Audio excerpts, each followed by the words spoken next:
Well, I think James has really been unlucky this year. He's had all sorts of things go wrong. At the last race he was on the pace, he was lying third, the safety car come out, and then the wheel speed sensor failed on the restart and it dropped him back to 15th, and he rode the bike back up to 9th, I think, in the race. And Josh Waters, well, he's had a difficult year. He won the Australian Championship, he's been good at Suzuka 8 Hour, and coming to Britain he's had to learn all the tracks. It's been difficult weather conditions at the tests earlier this year, so it's a baptism of fire really. So I still think Josh has got it in him. He's just slipped off here at Brands in practice and it's knocked his confidence a bit, but he'll keep going and I think he'll come good. But I think today we're going to see Ellison push for wins in both races, and I think there's going to be 4 or 5 of them at the front, so I think we're in for a good day. From where we're sat at the moment, I believe James has got pace to win this weekend, and I think for sure we are in a position where we can challenge Shaky today. We've got a little bit more pace, we think, for the race pace than the others, than the other front 4 on the grid. So I think today we could see the end of Shaky's domination at Brands Hatch. What a start for Shaky Byrne. He just aims for the very, very first early apex there at Paddock Hill Bend. Yeah, and Ellison, you just get the impression has been held up a little bit behind Walker and Westmoreland. That's the third running shot, the second of the red bikes. And yeah, he's looking for a way past Westmoreland any way he can, and meanwhile the leaders have gone. I heard some scraping. I'm fairly convinced there's somebody off there.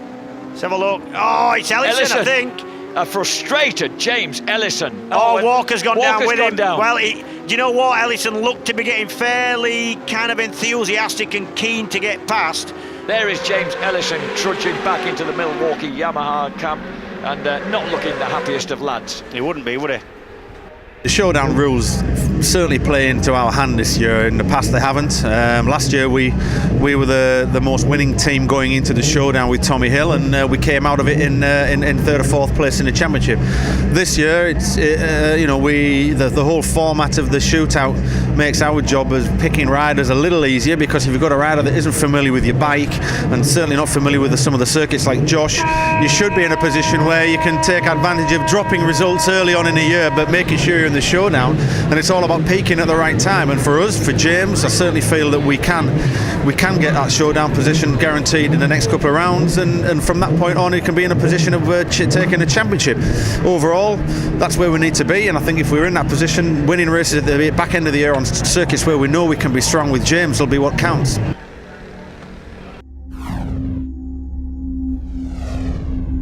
James Ellison, he needs something to happen. Shane Byrne will be furious with himself from race 1. Look at the angle of Josh Brooks as he sprints towards the first turn. But Shaky Byrne, would you believe it, 4th on the grid, first into the first turn. A brilliant start from the reigning champion. James Ellison's with him. So too is Alex Lowes. Who else?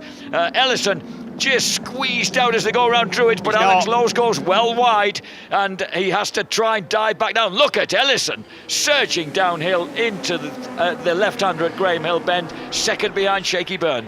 Ellison's having a look. He just, Ellison's got the pace. You just feel he needs to just kind of bite the bullet a little bit and just have a go. Outside the top 10, we've got Keith Farmer, Michael Rutter, Josh Waters picking up speed all the time. Ellison once again has just clawed that little bit of space back on that Kawasaki. Is quick downhill, James. It is, yeah. Now suddenly, he was.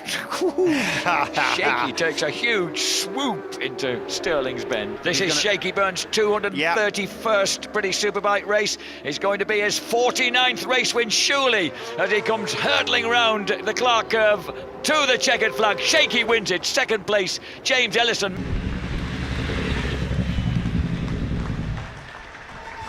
Yeah, really tough weekend, really. Bit of disappointment and as well as a bit of happiness that James, a couple of podium credits and pushed forward in that 4th position in the Showdown, but tough work for Josh. still moving forward there. I think he's played 2 good races under his belt.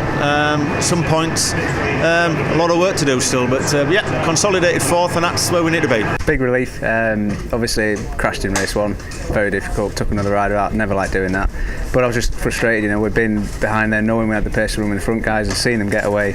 I made a bit of a harsh move on Chris, and I kind of backed out of the move halfway through it, but I was kind of already half committed, and I thought, right, now hold the brake on, see what happens.